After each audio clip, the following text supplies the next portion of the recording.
은 원산지 증명하고 비슷한 거예요. 그 많은 지식의 갈래 중에 우리 조상, 우리 아버지 어머니들이 해온 것은 뭐다. 이것을 아는 것이 자신의 삶의 선택에도 굉장히 중요합니다. 국가도 역시 스스로가 지나온 길을 알아야 그 다음에 이제 앞으로 어떤 길로 가는 것이 맞다는 걸 알 수 있는 거죠. 그래서 역사를 모른다는 거는 국가는 절대 고급 국가가 될 수 없고 인간도 고급 인간이 될 수 없다. 그렇게 결론 내릴 수 있겠네요. 우리는 이제 나라 자체는 약소국은 아닌데 주변에 워낙 강국들이 있으니까 그런 거는 비교 관계 속에서 나오는 거죠. 바다 건너 미국에서 오는 것도 많고요. 중국에서는 또 전통적으로 왔고 이웃 일본에서 오는 것도 많고 그러니까 우리만의 생각으로 뭐가 단단하게 짜여 있는 게 잘 없어요. 문화가 좀 많이 어질러져 있죠. 많이 어질러져 있기 때문에 그냥 그렇게 살면 되지 않냐? 물론 그렇게 살면 되죠. 그러나 이게 이제 힘을 가지고 뭔가 그 계통을 세우고 하려면은 오리진을 아는 게 아주 중요해요. 자기 문화를 아는 게 중요해요. 그러지 않으면은 문화가 다 이 찢겨 나가 버리거든요. 그 자리를 강대국의 문화가 들어오게 돼 있어요. 우리 한국은 스스로의 문화나 생각이 보존이 잘 안 돼 있어요. 이래 가지고는 우리 한국인들이 자신의 정체성을 찾기가 너무 힘듭니다. 우선 우리 한국인들이 가장 크게 잘못 알고 있는 것은 뭐냐? 한자가 우리 게 아니라고 생각하는 게 가장 큰 문제예요. 당연히 그거는 중국에서 왔다. 왜냐면 조선 500년이 완전히 중국에 복속돼 있던 나라니까 한자가 우리 거라는 생각을 할 수가 없는 거죠. 근데 왜 한자가 우리 것인가 하면은 1899년에 북경대학교 교수들을 비롯해 가지고 각계 각층의 전문가 300명이 달려갑니다. 어디로 달려가냐면은 안양현으로 달려가거든요. 안양현에는 뭐가 있느냐 하면은 은허가 있습니다. 은허라는 거는 은나라의 수도예요. 중국 역사를 보면은요. 신화시대가 있고 전설시대가 있고 삼황오제시대가 있고 사성군 시대가 있고 그리고 이제 하나라, 은나라, 주나라가 있다 그러는 거거든요. 하나라는 문헌상으로만 존재하지 실제로 나온 게 아무것도 없기 때문에 그건 없는 나라로 봐요. 그러니까 실제 있었던 나라, 그러니까 삼황오제 이런 것도 다 문헌상으로만 있지 어떤 고고학적 기록 이런 게 전혀 없기 때문에 중국 역사에서 실제 했던 맨 처음 나라는 은나라거든요. 은나라, 주나라, 그 다음에 이제 춘추시대, 전국시대. 그래서 춘추 전국을 통일하는 게 이제 진시황이지 않습니까? 그 진시황이 죽고 나서 이제 초안대전을 벌여서 한나라가 쓰는 거거든요.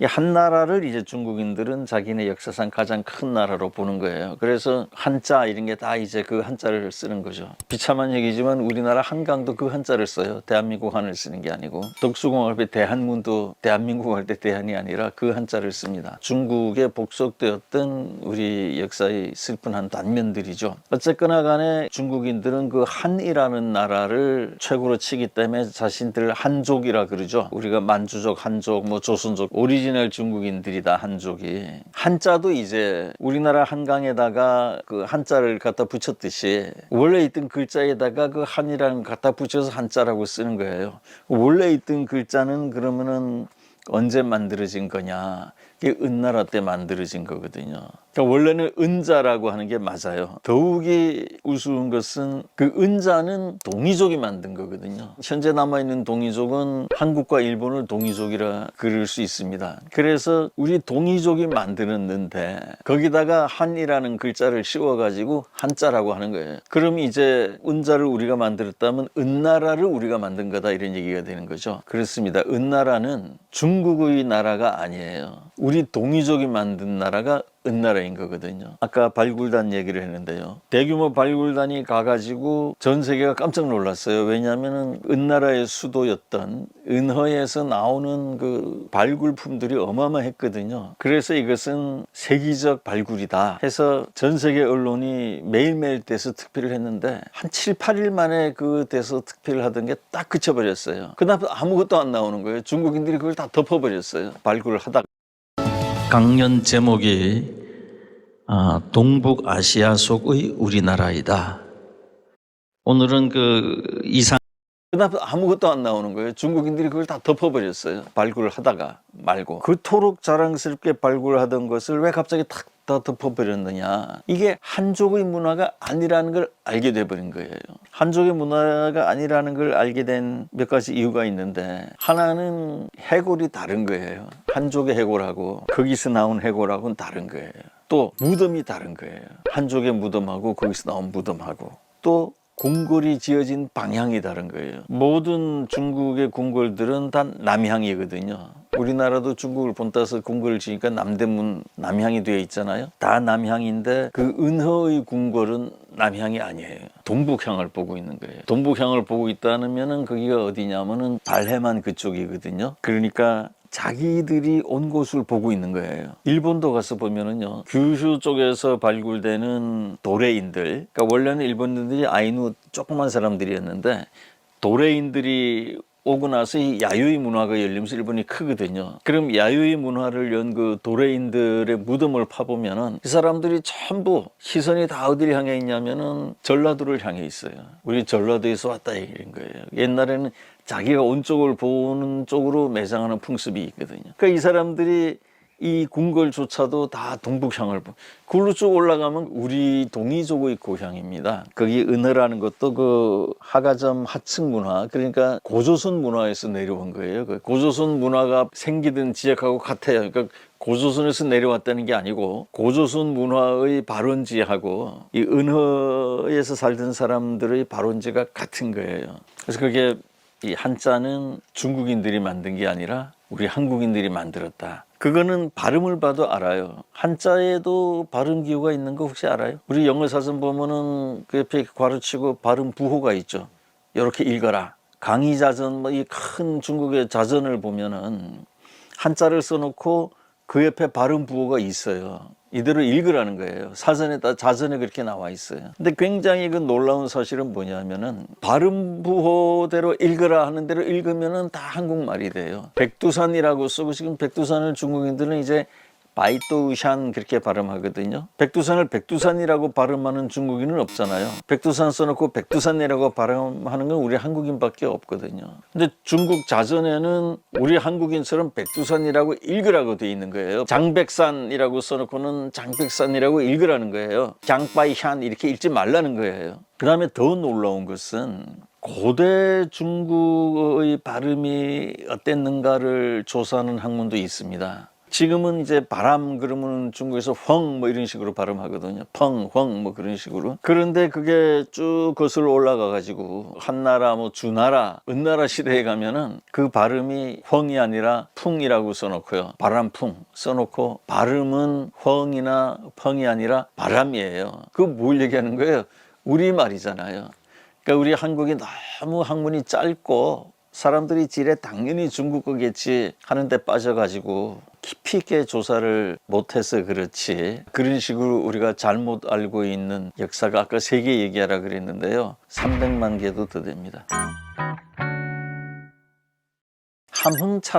함흥차사라는 얘기들 많이 쓰지 않습니까? 우리가 뭐 같이 있다가 누가 없어졌는데 오랫동안 안 오면은 이 사람 함흥차사네 그런 얘기 하잖아요. 함흥에 간 사신을 함흥차사라 그러는 거예요. 일단 함흥에 가면 안 돌아오는 거예요. 함흥에 가면 왜 안 돌아오느냐? 함흥에 뭐가 있길래 안 돌아오느냐? 함흥에 이제 이성계가 있거든요. 함흥에 있는 이성계가 자기를 찾아오는 사신을 다 이제 활로 쏘아서 죽인다는 거예요. 그게 이제 함흥차사에 얽힌 이야기입니다. 함흥차사는 가짜입니다 하는 과거의 기록이 있는 것은 아니지만 실종된 우리 역사를 계속 봐오던 저의 이 시각으로 보면은 함흥차사라는 것은 이제 조작이다. 우리 인간의 경험칙과 상식에 너무 어긋난다. 이성계는 그럼 왜 함흥에 갔느냐? 그 이야기에 따르면은 이방원이 난을 일으켜서 이성계가 화가 나서 함흥에 갔다는 거죠. 근데 그것이 이제 대단히 그 얘기가 안 되는 게, 이방원이 죽인 자기 이복 동생들은 누굽니까? 누구의 아들입니까? 이성계의 아들이잖아요. 그러면은 실제 이방원이 이성계의 자식들을 다 죽여놓고 그다음에 이성계한테 가서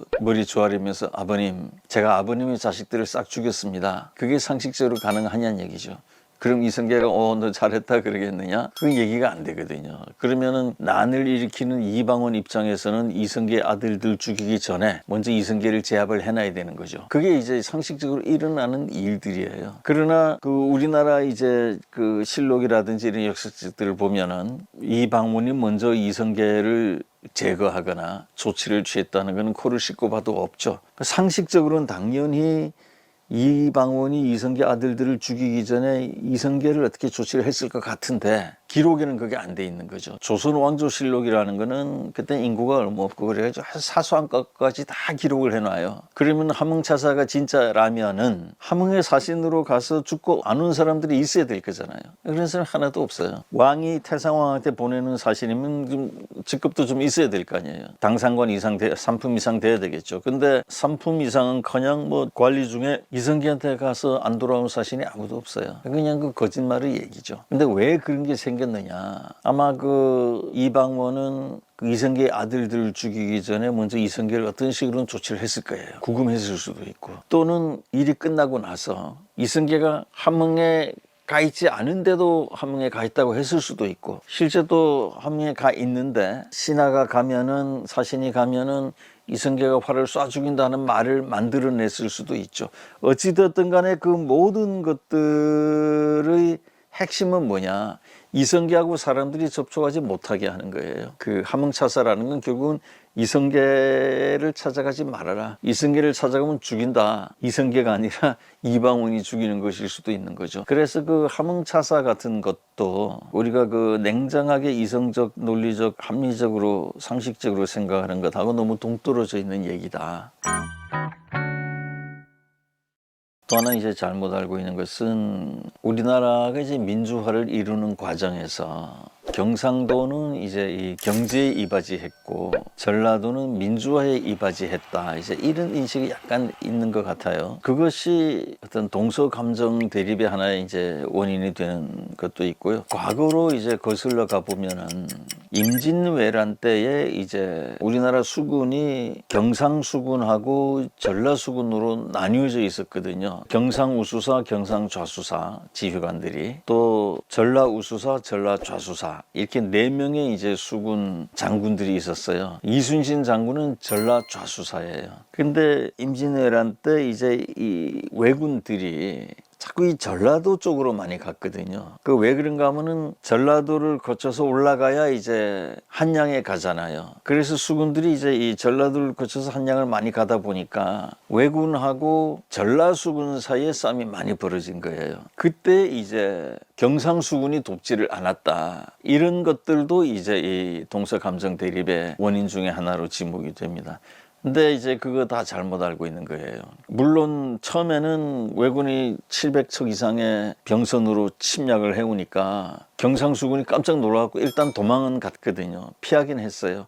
그러나 그 후에 바로 복귀해가지고 전라수군하고 같이 그 협의도 하고 훈련도 해가지고 결국 그 부산 대첩, 그러니까 우리가 임진왜란에 대해서도 잘못 알고 있는 게, 임진왜란에 굉장히 큰 싸움은 부산 대첩이 꼭 들어가야 되거든요. 한산 대첩이나 이 명량 대첩은 적의 배하고 싸운 거잖아요. 근데 이 부산은 임진왜란 때 적이 쳐들어온 상륙지이자 본진이 계속 주둔한 그런 본거지예요.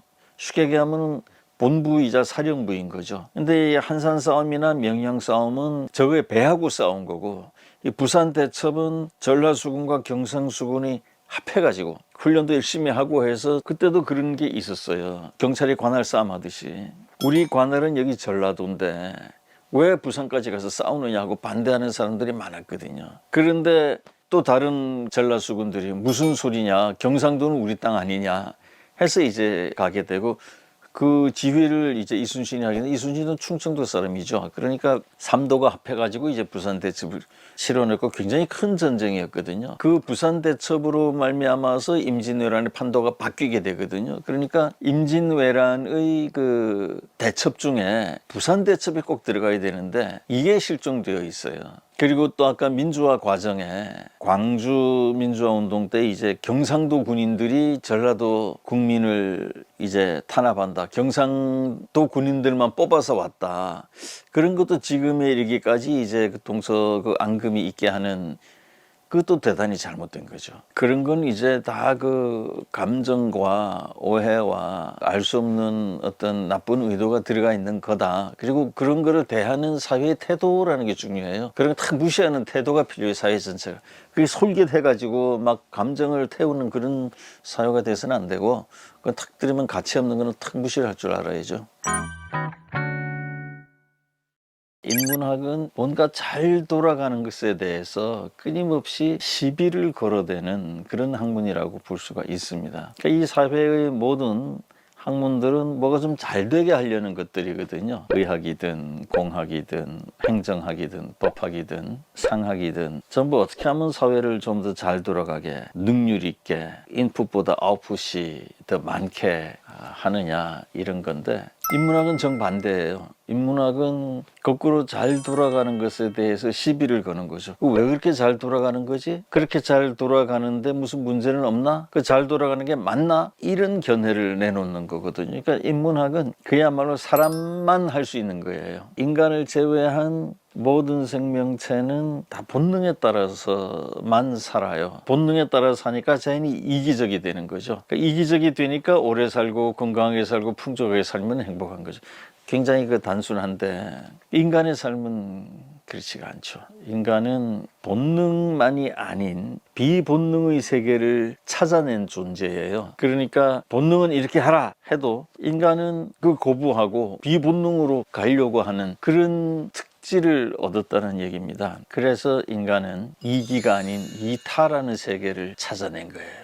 이타라는 거는 뭐냐면은 내가 이걸 하면 힘들고 불편하고 손해도 보고 심지어는 생명을 잃을 수도 있다. 하지만 내가 이걸 함으로 해서 누군가 내가 알지도 못하는 누군가가 행복해하고 안전해지고 즐거워한다면 그걸 하겠다는 거거든요. 이것이 우리 인간을 지금까지 끌고 온 원동력인 거죠. 그래서 이 인문학이라는 것은 의미를 따지는 겁니다. 결과를 따지는 게 아니고 그 풍성함을 마구 누리려고 하는 게 아니고 그 풍성함이 올바른 방법에 의해서 생겨난 거냐, 그 풍성함을 이루는 과정에서 소외된 사람은 없느냐, 그 풍성함이 생겨나는 과정에서 순수하고 올바른 인간의 본성이 왜곡된 건 없느냐 이런 걸 따지는 거기 때문에 굉장히 까다롭죠 일단. 그러나 그것이 있기 때문에 인간 누구나가 다 존엄성을 유지하면서 자유를 지향하면서 살 수가 있는 거거든요. 그래서 이 인문학이라는 것은 기본적으로 나는 누구냐, 어디서 와서 어디로 가느냐, 뭐가 옳으냐,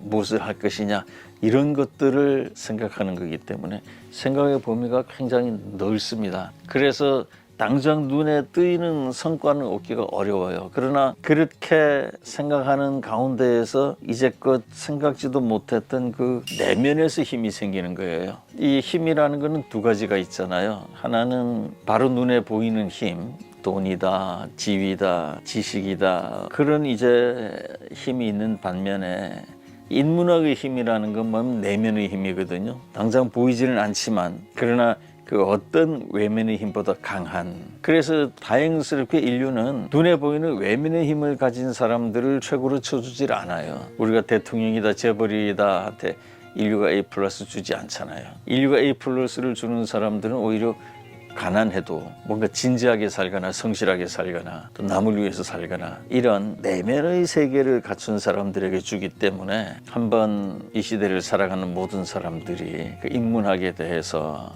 진지하게 생각하고 내면의 힘을 키우는 계기로 삼았으면 좋겠네요.